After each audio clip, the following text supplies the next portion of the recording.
Order! Order! You are an incorrigible delinquent at times.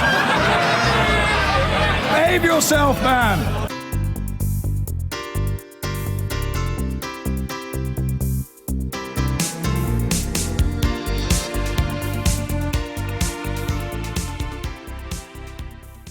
Now, well, Iain Duncan Smith's resignation from the Cabinet on Friday night was high drama indeed. No one seems to have seen it coming, least of all the Prime Minister, who said he was puzzled and disappointed and apparently said many other things as well. So what was the background to Mr. Duncan Smith's unexpected move? We can find out now from the man himself. Good morning to you. Good morning, Andrew. Before we go into the detail of this particular argument, can I ask about your general view of what's happened? Do you think the disability cuts, in the context of the tax cuts as well, are simply immoral? I think actually what we have here is a proposal which we put out as a consultation last year to look at a problem that had come about through, without getting too complicated, court cases and other judgments that had made some changes to this.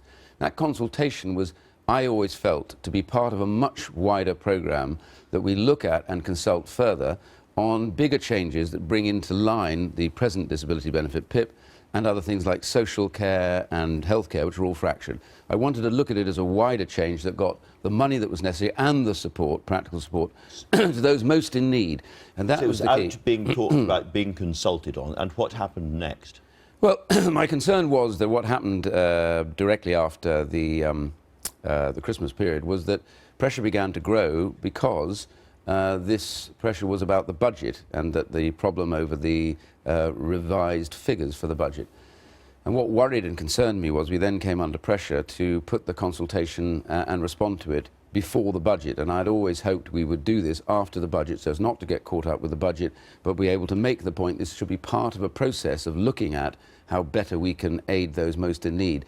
And that pressure really was to get out a definitive answer on the consultation. There were lots of arguments and debates about that. Downing Street and the Treasury wanted the full extensive set of changes. We argued, first of all, for no change at this point, and then to ensure that if we did, we wanted a smaller level of change, but most importantly to continue the dialogue and not to have this as a fixed point and a thing that we were going to do absolutely. And the difference between pre-budget and after budget was you knew perfectly well there would be a figure attached to it. So you'd be stung for 1.4, in this case 1.4 billion pounds of savings, and you didn't want to be in that position, is that right? Yeah, again, as you said, not to get too detailed about this, but I simply say that the problem was the institution of the welfare cap, which was lowered directly after the last election, pretty arbitrarily, and that meant that everything we were doing put us above the line, essentially. As you saw, tax credit changes put us above the line in costs, and this was meant to go above the line because of the changes. Now, my point really was we shouldn't be debating that in the context of just being above a welfare cap, which is an arbitrary position. We should be discussing it in terms of how could we get the best aid to those who most need it, and then work from there as to how those changes came. And rushing that before the budget, which is genuinely what I felt we were under massive pressure to do, I felt only risked linking this to the budget, which it was not part of, and it should not have been part of. And that in turn made it juxtapose, and I didn't at that stage know anything about tax reductions until later. So this is interesting, because your critics in government say two things. First of all, this was your scheme, the PIPs was your idea, Absolutely. And indeed revising it was your idea, and you defended it right up to the last minute. You sat through the Cabinet on the budget and didn't say anything about it, didn't raise the problem then. Shall I deal with this? Yes, well, come on. Right, And then you didn't go and see the Prime Minister. And then, as late as Friday morning, your department were briefing, as it were, in favour of the change that you have resigned over. Okay, let me just deal with all of that, first of all. You are, let me go right back to the time of the election. After the election last year, I took a decision. And these are decisions you take if you're going to join government. You have to balance whether or not you can make changes, you can do what you hope to do. On balance, you'll have to compromise, but do those compromises benefit or damage society? I have been passionate about the issue of social justice. I set up the Centre for Social Justice years ago. I have campaigned to make sure that there's a conservative way of delivering help and support to those who are most in need, not just through money, but through a whole variety of other ways, getting people back into work. My problem throughout this last period didn't start last week or the week before. through the debates and the disputes that I've had on tax credits, on the cutting away and eroding of universal credits allowances, and then the big assault on the taper. What is the taper? It helps people move on up the hours. It would benefit people enormously getting them back to work. So it's a long-running thing. This has been a long-running problem where I felt really semi-detached, in a sense, isolated more often in these debates, because I'm not able to convince people that what we were losing progressively, and this was my worry, was the narrative that the Conservative Party was this one nation party caring about those who don't even necessarily vote for it, who may never vote for it. That is my problem. And this, I suppose the double question there is, then, you went along with all those cuts, and then in the key cabinet meeting you didn't say anything. Well, I actually thought last year about resigning. I think that actually got into the papers as well, over this attack on universal credit. And again, I balanced this and said, I will continue because we can continue to make these arguments. What happened in the run-up to this was I progressively got more and more depressed about the idea that we were running to an arbitrary budget agenda which had a welfare cap in it. And although when people, and I've heard one or two people try and allege certain things about me, let me just say something about this. It's quite important. I sat silently at 8 o'clock in the morning at the budget presentation because I then realised the full state of what was actually happening with regards to both the tax cuts and this juxtaposing in the budget. It's putting the two together. It was the juxtaposing at that point that made me really go away. I didn't actually, by the way, come in for the budget. So those pictures are an old budget. I didn't come in for the budget. I had to attend a funeral. But it gave me time to think about this. And I thought long and hard. And I then tried to agree with Downing Street that what we would put out is a wider statement that stopped meaning it was a set in concrete proposal, that we would consult more and continue to consult. But even with that, which is the point of the statement that I put out, dear colleague, was to say, no, don't worry, we're going to continue consulting. And this was the letter you wrote after the budget? Well, this is the dear colleague letter. I tried to get the colleague saying, no, it's not what it sounds like in the budget. It's not to do with the budget. It's different. I put this dear colleague out saying it's a wider consultation. There are facts and issues here, but there are wider consequences.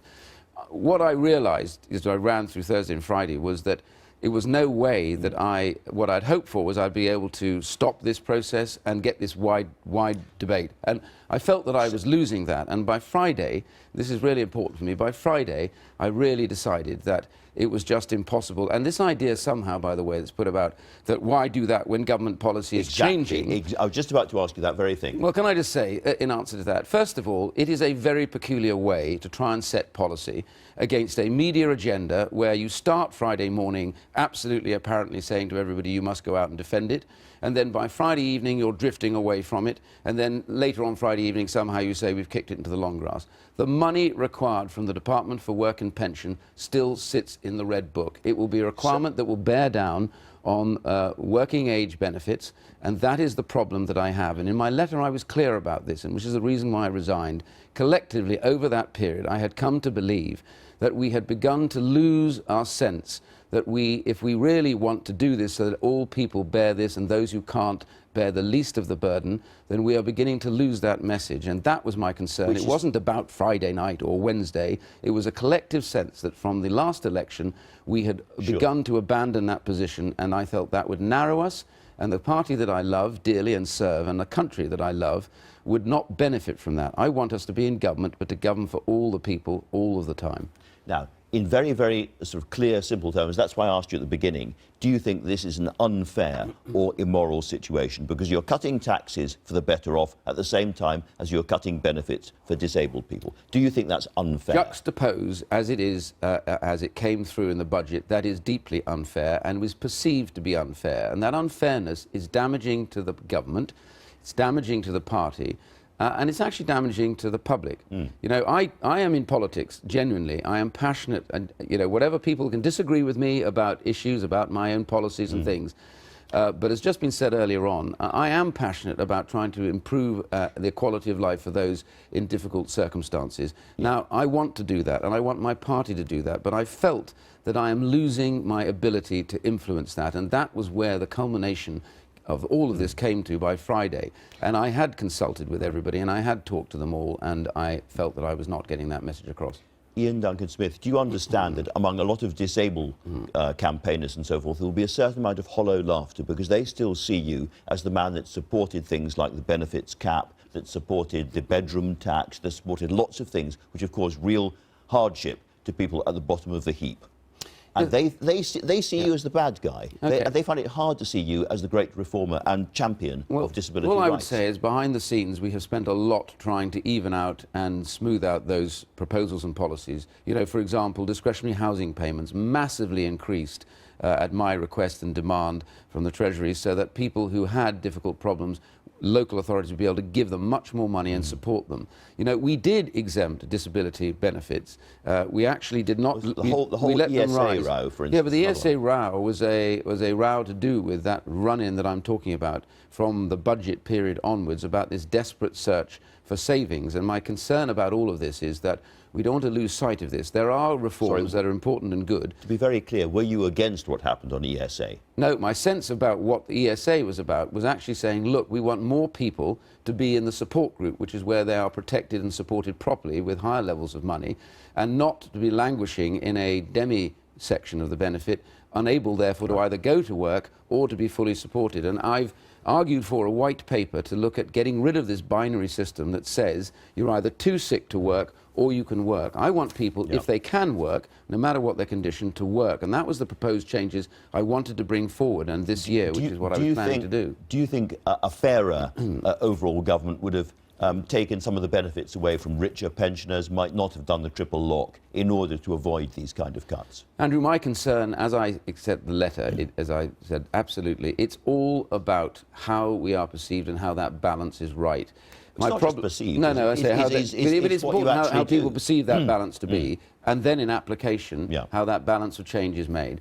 And my deep concern has been that this very limited, narrow attack on what is working age benefits means that we simply don't get that balance. We lose the balance of the generations. You know, we have a triple lock on pensions, which I was proud to do, you know, 6 years ago. Right. But, you know, with inflation running at zero, we really need to look at things like this and ask, do we just keep saying it's working age that bear the brunt? And the one point I want to say is, you know, will have taken by 1920, against the 2010 estimates, £33 billion a year out of working age benefits. My argument now is we can't go on doing this. It's too far now. I think it's going too far. It's the straw that broke your back. And exactly. The problem I face is that my care for my countrymen and women leads me to believe I am resigning because I want my government to think again about this and get back to that position that I believe, which is about being a one nation. This is not some secondary attempt to attack the Prime Minister or about Europe. There's nothing to do with that at all. If I wanted to do that, I would have been clear. I've never, ever hidden my views about something, and I'm not doing it now. I am genuinely concerned. Did he call you hypocritical and something worse in those conversations? Look, you know, there are only two people engaged in this conversation, Andrew, and I'm always intrigued when others who weren't actually engaged in those conversations seem to know what happened. My sense about this was it was robust. We had a long set of conversations. I listened to him. I acted on what he asked me to do, to think about things. And I reached finally the conclusion that I just simply couldn't stay. But as I've made clear in the letter, I am proud to have served with the Prime Minister. I'm proud of what we've achieved in the last 5 to 6 years. But my sense is now that I believe I'm losing that ability to influence events from inside, to change the direction again, so that we become, as we should be, a one-nation party that cares about even those who don't vote for us.